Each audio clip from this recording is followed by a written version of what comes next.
Good morning सकाल सकाल चले एसेছি আর একটা নতুন রেসিপি নিয়ে তোমাদের কাছে। তো আজ আমি ছোট মাছ চচ্চড়ি করব। তো দেখো তোমাদের সঙ্গে এটা আমি শেয়ার করলাম। তো ছোট মাছ এটা কি মাছ আমি জানি না, অনেকে কাচকি মাছ বলে, অনেকে পিয়ালি মাছ বলে, না কি ঠিক আমি জানি না, কিন্তু ছোট মাছ। তো ছোটো মাছটাকে আমি প্রথমে পরিষ্কার করে নিয়েছি, লবণ হলুদ দিয়ে মেখে নিলাম। এটা ফ্রিজে ছিল, বের করে নিয়েছি, পরিষ্কার করে নিয়ে তারপর লবণ হলুদ দিয়ে মেখে দেখো আমি ওটাকে ভেজে নেব।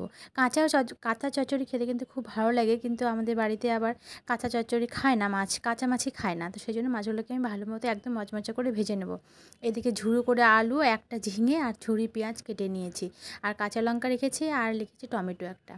তো আমি মাছ ভাজা হয়ে গেছে, তুলে রেখে দিয়েছি। এবার ওই কড়াইতে একটু তেল দিয়ে, বেশি করে একটু তেল দেবো। তো তেল দিয়ে সমস্ত যেগুলো দেখালাম সবজিগুলো কেটে রেখেছিলাম, ঝিঙে আলু পেঁয়াজ দিয়ে দিলাম, লবণ হলুদ জিরে বাটা, এখানে রসুন বাটা আদা বাটা সব দিতে হবে, কিন্তু আমি রসুনটা এখন খাচ্ছি না, সেই জন্য দিচ্ছি না। তোমরা অবশ্যই দেবে, রসুন দিলে মাছের চচ্চড়িতে সেন্ট খুবই সুন্দর হয়।